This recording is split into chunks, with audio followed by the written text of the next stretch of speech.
What's going on, everybody? Welcome back to another live edition of the Full Command Show. My name is Grant Mitchell, and we're here to talk about everything involving the Washington Commanders. It's about 7:15 p.m. on a dreary Tuesday night, a little bit rainy outside, a little bit gloomy, but I'm here delivering the news, the live news, as we get it going out there throughout the world in Ashburn, in DC, and all the places surrounding the nation's capital. Guys, if you're joining me in the live stream here, make sure you hit that like button real quick. Let's spam that like button, get this video out into the YouTube algorithms. And without further ado, let's talk about what we got coming up on today's show. So first and foremost, the Commanders have brought in a veteran edge rusher for a workout. I would assume they're probably going to be looking at signing him now that the Dietrich Wise injury has been confirmed as season ending.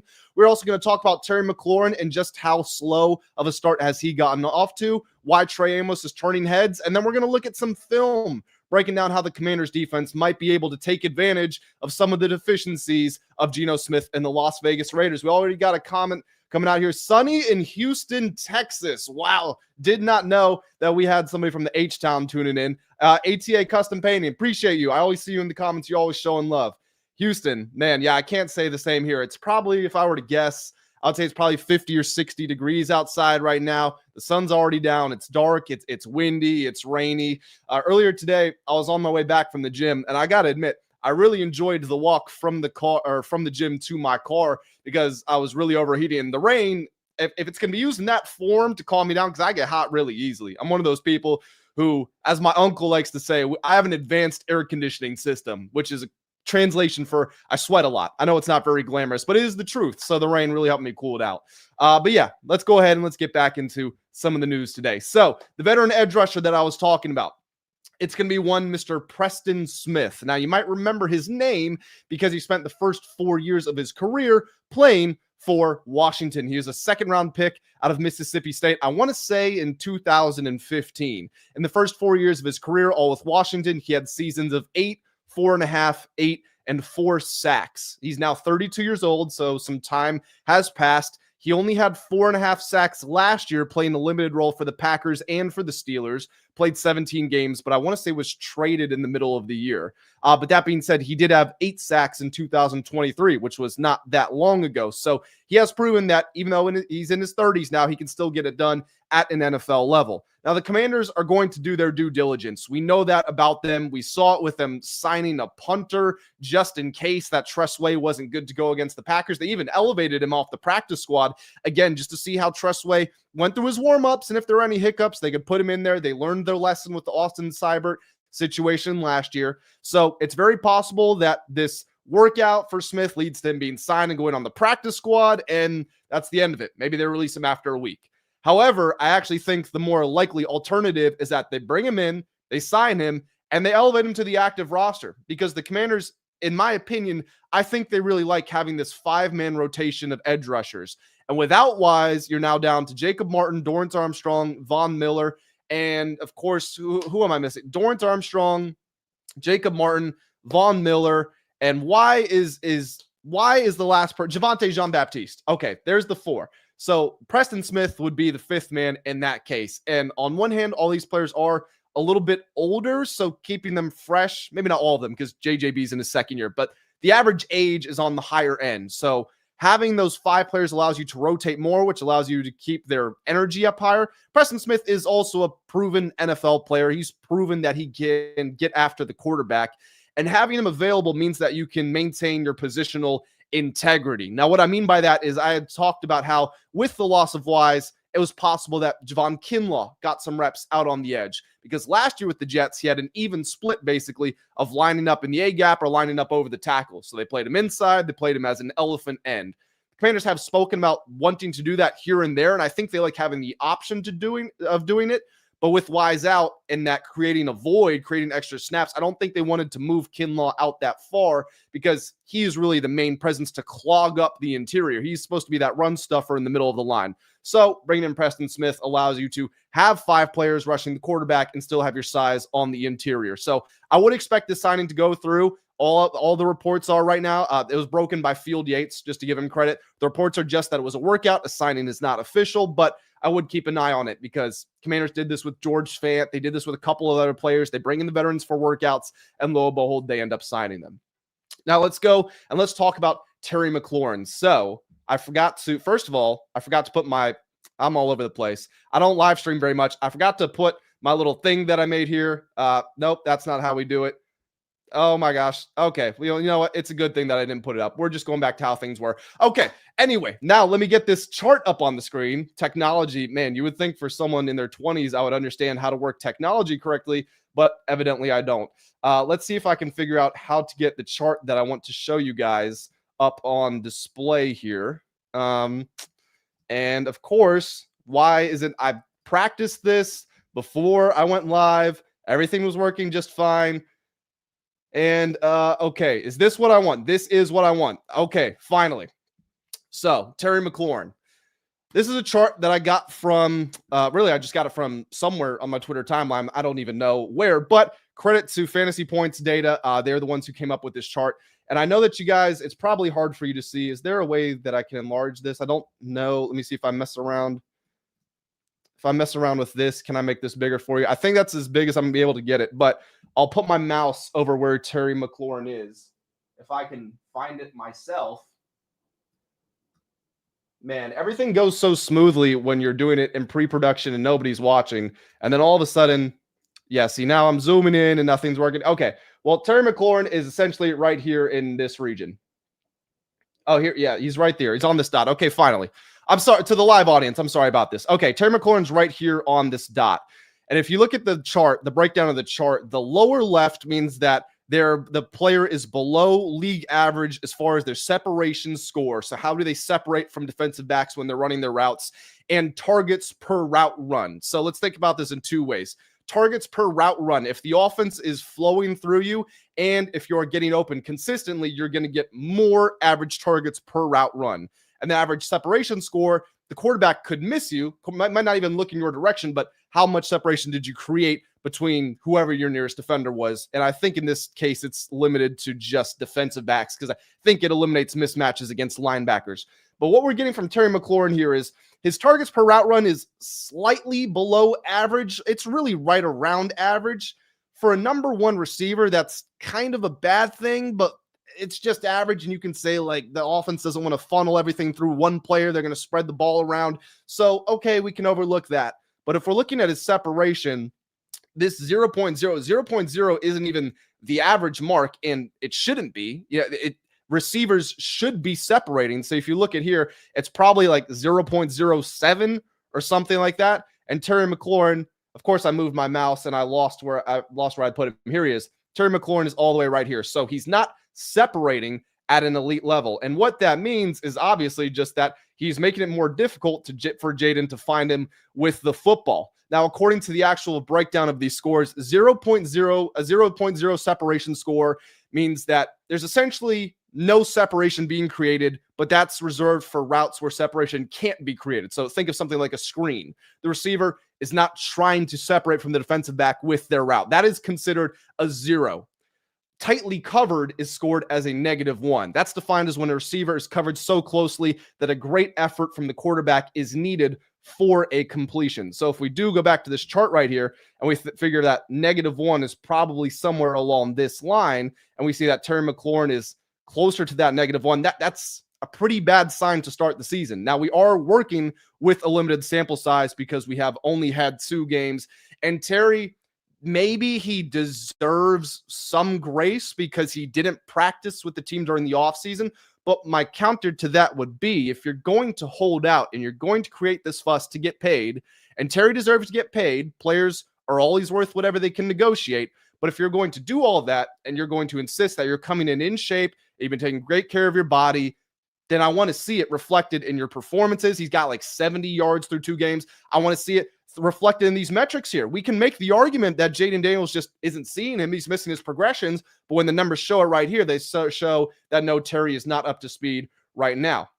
Got some other comments coming in right here.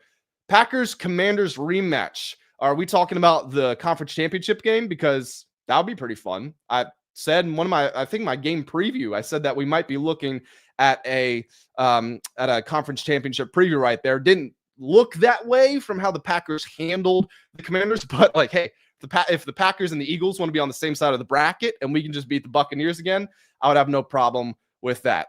Wide receivers getting held, though. No calls. SMH. Sorry. Conference championship game. Okay. Lattimore, meanwhile, getting calls. If we were getting calls respectfully, you wouldn't be charting. We're going to bounce back. I'm confused by what you mean by this. Lattimore getting calls. Are you saying that the penalties that were called on him were unfair?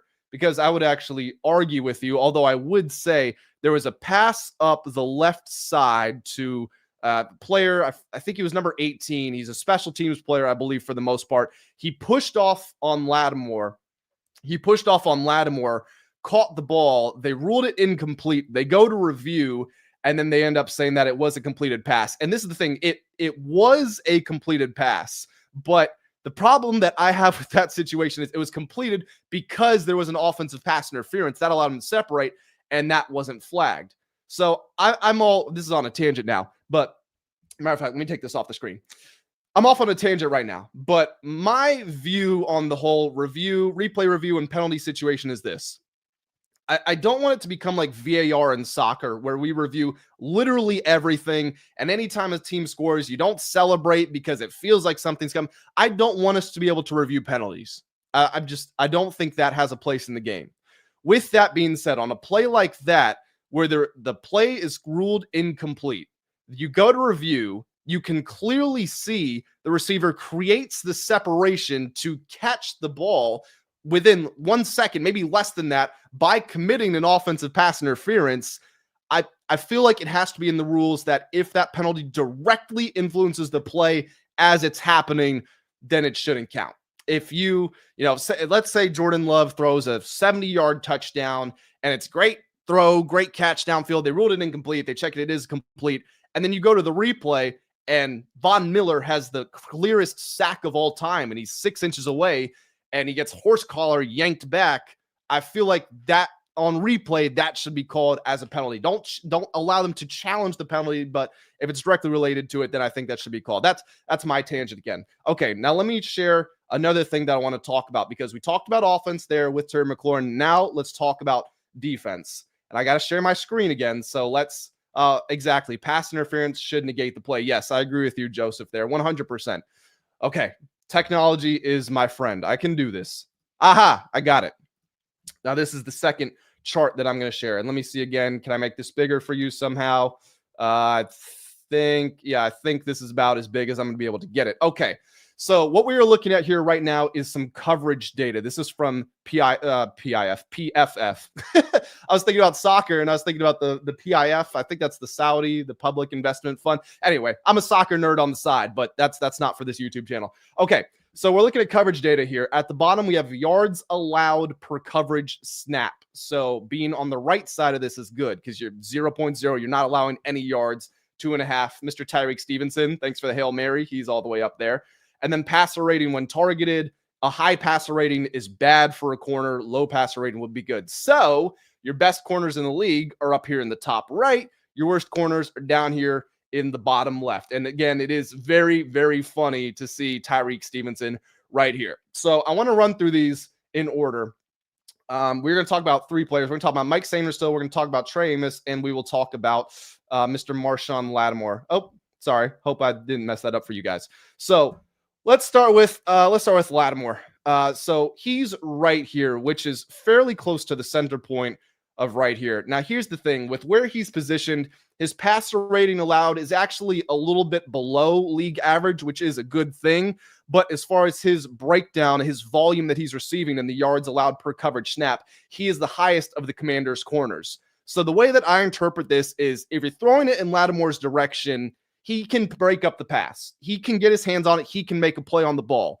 But because he is allowing the most yards allowed per coverage snap of the Commanders' secondary members, and he's higher than league average, I interpret this as quarterbacks are looking at Lattimore and saying, if I'm throwing it somewhere, it's probably going to be coming in your direction. Again, he might be disruptive. He might get his hand on the ball, but whether it's his coverage, whether it's the scheme, whatever it is, quarterbacks have kind of keyed in on him as if I'm throwing a ball, I'm looking in this direction. It's only 2 weeks. This can change. Now, Mike Sainer still, he's down here at the bottom. So he's actually doing a very good job. He's significantly below the league average in yards allowed per coverage snap, which is a good thing. The league average appears to be about 1.1 or so, and he looks about 0.6. So doing a very nice job of that. However, when he is targeted, he's not been efficient. He's allowed quarterbacks to be efficient. Again, the way I interpret this through only 2 games, small sample size, I think this is heavily influenced by Jordan Love getting the 2 touchdowns on him when they played on Thursday Night Football. The first one was to Dobbs, I believe, where they were just out on the side and Dobbs gets the inside release and breaks it and catches the slant. And then the second one, which I want to say was on Tucker Kraft, where Kraft comes in motion, Sainer still follows him, and then Kraft just sprints back the other way. And Sainer still's in man coverage on him, but like he never even has a chance to really get around the defensive players, and Kraft walks in for a touchdown. So it wouldn't surprise me if those plays influenced his rating, because I feel like Sainer still has been solid, but it's just like 2 touchdowns is still 2 touchdowns at the end of the day. But the big name right here, Mr. Trey Amos. So if we're to assume that the average line kind of follows this trajectory that I'm on, then I went through and I counted up the names, and Trey Amos looks to be about the 7th best corner in the league through 2 games, according to this data. J.C. Horn and Josh Jobe, Dante Jackson, Diamador Lenore, Keyshawn Jackson, and Mike Jackson. Those are the guys who are above him, those 6 players. Trey Amos, kind of right there with Nate Wiggins and Jamal Dean and Cooper DeJean. They're all in the same neighborhood, but they're all fighting for about that 7th spot. This is a great sign, and I have to say that because the Packers' offense was crisp. They were efficient. They did a great job, yet the only time you heard Trey Amos' name all night was on that early PBU on Matt Golden in the end zone. And yes, it was a little underthrown. That might have been a touchdown if Love threw the ball where he should have, but nonetheless, it wasn't an awful throw, and Amos had the recovery speed to go there and break up the play. Against Malik Neighbors, he only gave up 3 catches for something like 20, 30 yards, and overall did a very good job. I know that Russell Wilson didn't have a good day in the office, but I would say that Amos did fine considering how good of a player Malik Neighbors is. Let me go back. I see the comments are rolling in, so I got to go back to them. I see go Liverpool. Liverpool. Unfortunately, I can't back you up on there. I'm Chelsea to the end of it. Up the Blues. The Commanders did not sign an edge rusher, bro. No, that I didn't. I didn't. I didn't say that they did. Title. I should have put a question mark. That's my apologies. They have not signed him yet, but I can follow the breadcrumbs. I can see that they have brought in George Fant for a workout, and then they signed him. I can see that they brought in Kendrick Bourne for a workout, and they didn't sign him, but like they tried to. He just chose the 49ers. Right now, from what I've seen, Preston Smith does not have another offer on the table. They have brought him in for a workout. I assume that a deal gets done in the near future unless another team comes in to try to sign him. So correct, they have not signed an edge rusher yet, but I would assume that one is on the way. Kraft went beast mode. Yeah, Kraft did have a very good game. That touchdown where he went in double motion was just all scheming. Sainer still, when they motioned across the first time, Sainer still didn't line up ahead of him. He lined off over to the side to set the edge in case there was a run. So when Kraft motioned back, Sainer still not only had extra ground to cover, but he had to take a few steps back, get around the linebackers and the players up on the line of scrimmage. And then he had to get back to Kraft, and he just had no hope of doing that. The big play, the 57-yarder, I actually did a film breakdown on that maybe like a day or 2 after the game against the Packers. So if you have not seen that, I would encourage you to check that out because I thought that it was pretty cool.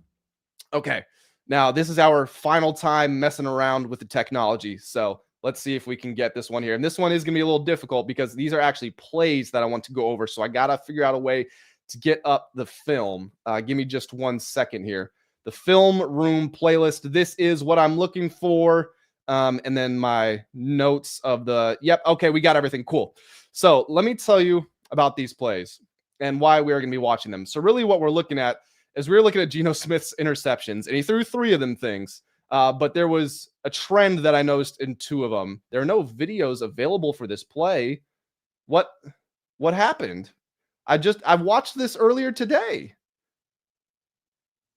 And now it loads. Okay, great. I mean, technology's the internet does not want me to have a good stream today, evidently. Okay. So these plays right here, like I mentioned, I noticed a bit of a trend with these interceptions that I want to talk about. So this first one, that doesn't apply, but I am just going to break down for you what went wrong on this play, what the Chargers did a good job of, what Gino Smith saw, and what ended up leading to an interception. The second and third plays, that's where we're really going to see that trend pop out. But so right here, Raiders are in 11 personnel. The Chargers showing 2 high. Then all of a sudden, you're going to see this safety walk down right here. So now he's getting closer to the box. We're going to get a motion from the Raiders in just a second here. Yep, we're getting motion across. What happens is Gino Smith, you can see his eyes. He is staring down this receiver right here. The post safety just does a nice job getting beat on the ball. You can see he's already in motion. He's coming after it. He does a great job getting there, just makes a play on the ball, pops it up, and it goes right to a teammate. A little bit of a disguise here. Again, the Chargers start what looks like a too high shell, and then all of a sudden you see him walk down, and this coverage kind of morphs, and Gino makes it very easy for the safety because there's no player over here that he has to honor. He's not looking in the direction of this receiver, so the safety's got nothing to worry about. The safety knows the ball is going to one of these three players. He's not going to make a play on whoever this is. I think this is Myers, and he's not going to make a play on Bowers because they're covered. So the safety really only has one place to go to the football, and he gets there on time, pops it up in the air, and that is an interception for the Chargers on the first play of the game. So that is a very good start for them. Yeah, throw one on the first play. Yeah, I know, for real. Gino Smith, look, Gino Smith's going to try to sling that ball, but doesn't always mean that it's going to go to his teammates. Okay, let's go to a second interception here. If I can get this to load. Okay, cool. So we're starting off what looks like a too high from the Chargers here. Too high shell with your two safeties back here. It looks like, I'm going to let this play out just a couple more seconds here. It looks like we might be getting some sort of cover 6 maybe, where we've got a cover 4 on one side and a cover 2 on the other side, because you can see this corner right here is playing off coverage. He's given a lot of cushion, whereas this corner is pressed up a little bit closer. So maybe a little bit of cover 6. That's probably what the Raiders are thinking right now. We're going to get another motion back to the outside real quick. Now we see we've got the linebacker walking down on what looks like a blitz over the center. As soon as they snap the ball, you see that he's actually looping around to the outside on the side away from the tight end. Also, we are dropping out. Let me back this up. Sorry. We're going to see I forget who drops out. I think it's this guy on the right side. Yeah, it's him. So he's up on the line of scrimmage, but he's actually going to drop out. And this too high look where we had him playing off and we have him playing man, it actually morphs into a cover 2 where he's got a deep half. He's got a deep half. He's playing the Tampa, the pole area. You've got your hook. You've got your hook. He's covering the flat. He's covering the flat. And Gino on this play really doesn't have a whole lot to do with the coverage. He actually misses his read right here, because if Gino wants to throw this football, the player he can throw to is this player coming on a post. If you watch this, he's got the positioning. He's got the inside leverage here, and he's coming down so he can keep the defender on his outside shoulder and at least try to make a play on the ball if Gino's going to throw it to him. So watch this receiver right here. Watch. He's coming on the post. He breaks through the middle. The weakness of too high cover 2 is that deep middle field shot on a post. You've got it right here if Gino's going to throw the ball. Instead, he holds on to it. He waits for this player, Thornton, I believe this is, to extend his play. It's a scramble drill, and you're taught if you're coming down and the quarterback's rolling out buying time, you go up. If you're going up and the quarterback's buying time, you come down. So he shoots up the field just like he should. The problem is Gino decides to throw this ball once you've got 1-2 Chargers in the area. So now this is a jump ball with 2 defenders on the ball and only 1 receiver. And obviously they walk away with that interception. Again, if Gino is going to throw this ball, and it would still be a risk, but he's got to throw it right now. Instead, he waits a full 2.5 seconds or so, and that ends up leading to an interception. Now let me go to his third interception of the game. And you remember how I said it started off by looking like we were getting cover 6 or something like that, and then it ended up morphing into a cover 2, is actually an inverted cover 2. Well, let's take a look here. So we're in the red zone, pretty much right on the 20-yard line, just like you would get in a drill in practice. The Chargers, again, appear to be showing some sort of cover 6 or something, at least that starts off in that alignment, because you've got the corner over here playing off coverage. You've got this corner pressed up, 2 high safeties. The difference is now we've got 6 players on the line of scrimmage, it looks like. This is, I believe, a linebacker, and then we've got a nickel player over here.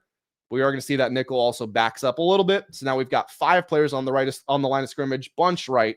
Corner fakes the blitz and retreats. Once again, this safety is going to drop down. You're going to get your 2 high. So he's in a deep half. He's in a deep half.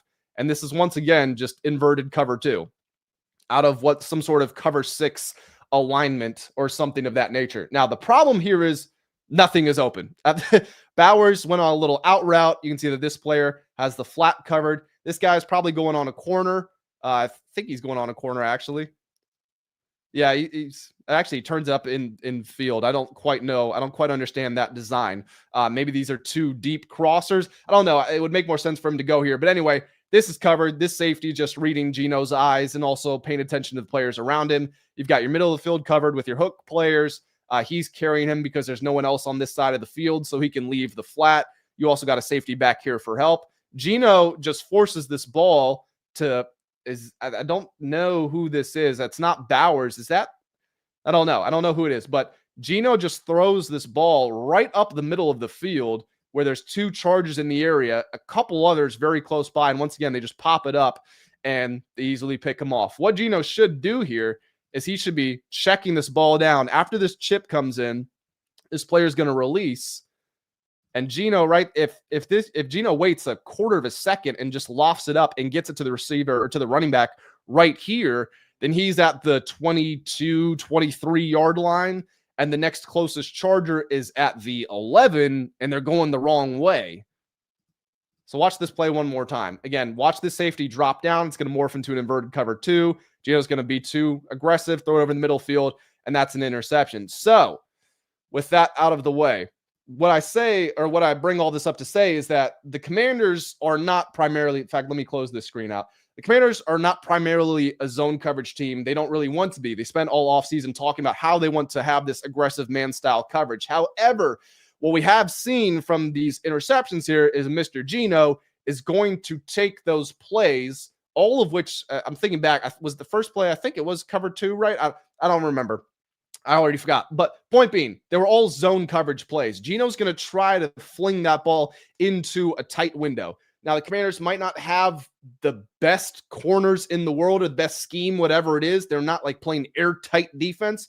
But if there's one thing we can say about Lattimore, one thing we can say about Amos, one thing we can say about Sainristil is they're guys who know how to get their hands on the football. They are not full-on receivers, but they're not DBs with stone hands. Like, they can actually make a play on the ball. They can get up there and be aggressive. So if the Commanders can find a way to getting pressure with 4 would obviously be awesome. But if you can have a fire zone or something like fire zone blitz where you're bringing 5, but you're still able to play zone on the back end of it, Gino is going to try to throw that ball. He's not going to try to scramble to escape the pocket because he's not overly mobile. And also just the way he plays, he will stay in the pocket and he'll try to throw for 300 yards, 3 touchdowns if it means that he might have a day where he goes for 200 yards, 2 interceptions, and gives up 5 sacks in the process. But it is going to be interesting to see what the Commanders opt to do. Their defense is also going to be influenced by the offense. We don't know if Jaden Daniels is going to be playing, or we don't know how healthy he's going to be. I'm interested to see the snap distribution between C-Rod and Bill as well. So there are a lot of factors that play into this, but we shall see. I just wanted to point out to you guys, because those second and third interceptions, basically the same defensive game plan, different alignments from the offense. It was a 2-by-2 in one of them. It was a bunch right on the other one, but still the same concept. And both times it led to an interception. So I can guarantee Joe Witt Jr. and that defensive staff, they will be taking note of that. That is going to do it for me here. If we've got any final comments, please go ahead and throw them in there. I'm going to give you about another 30 to 60 seconds before I get on out of here. Guys, if you are in the stream and if you did enjoy this, make sure you do hit the like button as well. I'm going to try to start streaming a little bit more. Thinking about doing some stuff after games and also just whenever I have the time, probably more in the evenings, to be honest. Don't see any comments rolling in, so I'm going to go ahead and head on out of here. Again, make sure you hit the like button if you enjoyed. Hit the subscribe button if you are new around here. Need more live streams. I promise to deliver on that if we get this video to 100 likes. We get 100 likes, I'll make the streams a more regular thing. I'm going to go ahead on out of here. Make sure you guys have a great day, as always, and I will catch you in the next one.